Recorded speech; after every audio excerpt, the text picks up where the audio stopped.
Good morning, guys. Lily Ray's here. Today, I have painted 3 items: a panda bear, a flower, and a glass of champagne. Now, I started out with the flower, and I didn't record the flower because I wasn't planning on recording any of this, but I figured after I finished the flower, then I decided, well, let me just finish up the dewdrops. And as you'll see, I forget to do about 3 of them before moving on to the champagne glass, but I do go back after this recording to complete the picture. So I'm using a coral polychromos pencil to complete the dewdrops and the veins in the flower. Now the flower was painted with the Graphitint palette pan kit from Derwent, and later on you'll see I use the Derwent Graphitint pencils, which I believe it's 24 pencils, and the palette only has 12 colors. They're beautiful colors, but nonetheless, with the pencils, you have more variety.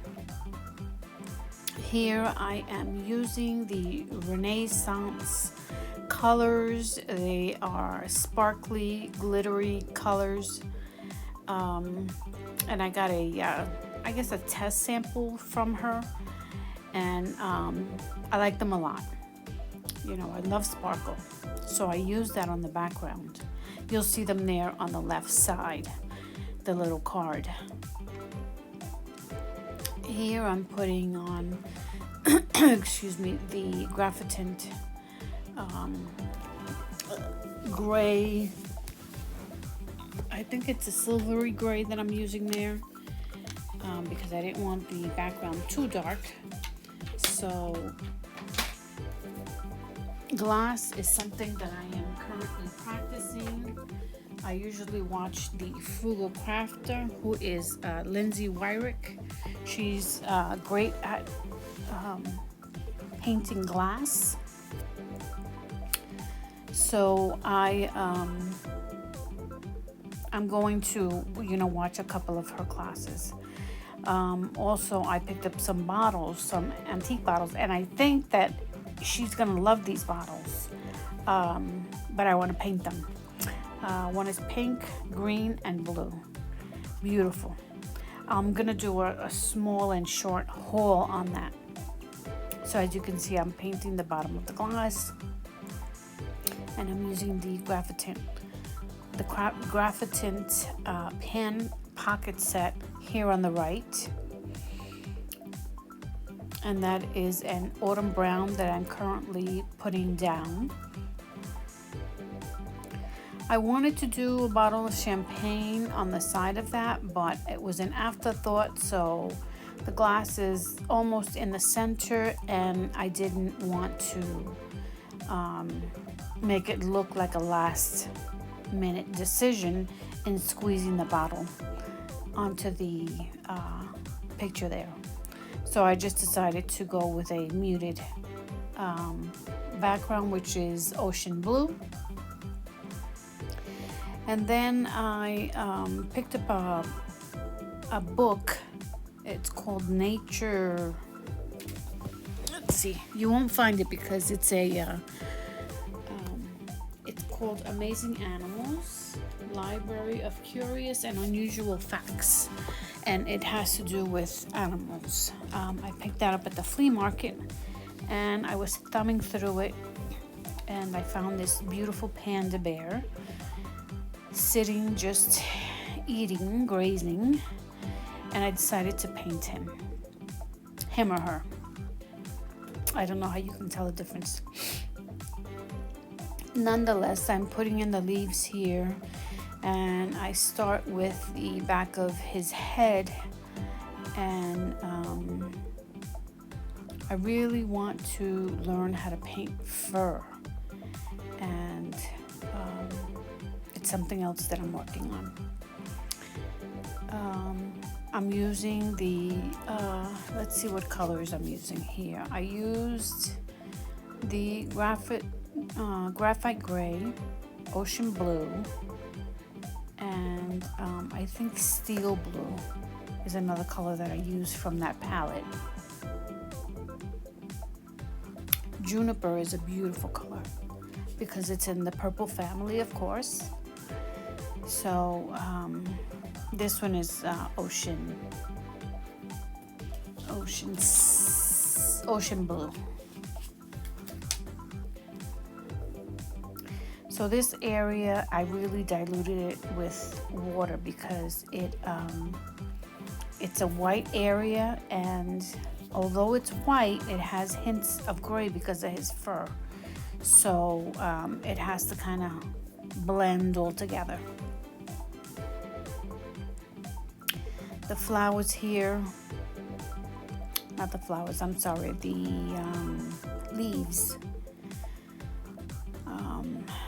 I didn't know how much to put in, how little to put in, because I used the picture as a reference for proportions, but I tried to do my own rendition. This is pretty close to what I'm seeing, but I didn't put in the tree, and I filled the background differently.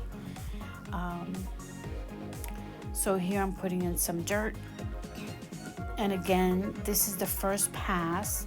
So this is just blocking in the color so that I can then come back and put a second and third layer. I think I even put a fourth layer on this. It was time consuming to do this. But I really need to learn how to create visually fur.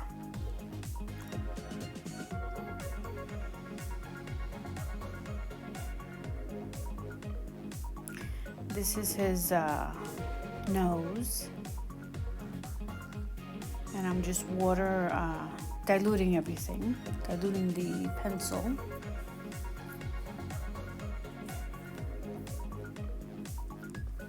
The pencils are great because you could use them more accurately.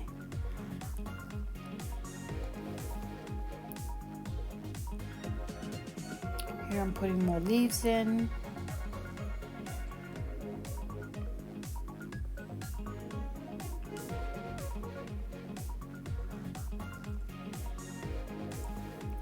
In the picture, there was a little bit of red on the bottom, red leaves.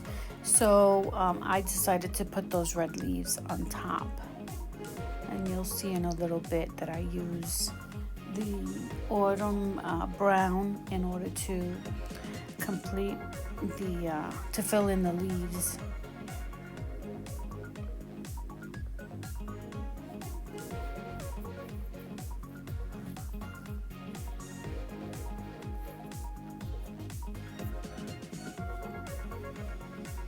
Oh, and I never mentioned this, I'm using the Arteza red cover watercolor book. I believe it's 140, but it is cellulose paper, so you can't be too rough with it. And I use this paper because this is all practice for me. I have some Archer's paper, Stonehenge, that I keep on hand just in case someone recruits me for a commission.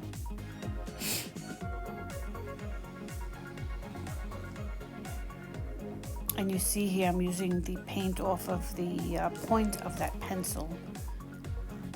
And you have to remember that when you do that, you shouldn't use the pencil unless it's dry, so that your lead doesn't break.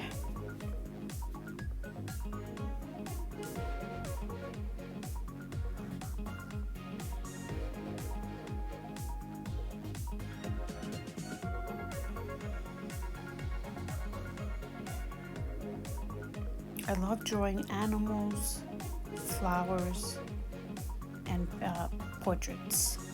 Portraits has to be my favorite.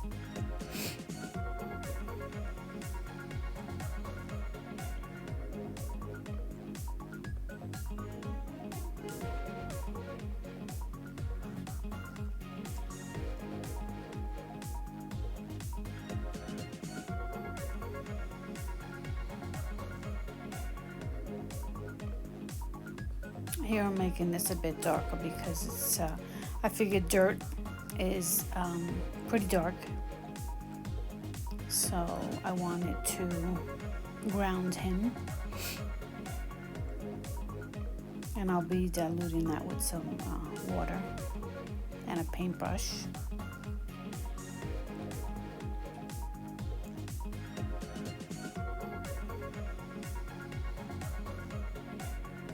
I love that autumn brown. And as you can see on the top, I did put in the leaves. I used the autumn brown, and also the pencils, as I mentioned, have different colors. This is just a brown, and I'm using that all over to kind of bring everything together.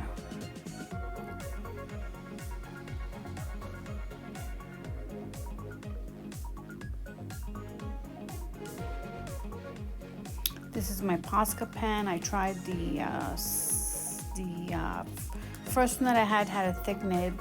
This one that I'm using now are the smaller ones, and this is the 0.7, and they work very well. I don't like the ones, the other ones that are a little bigger because I don't know, they clog easily.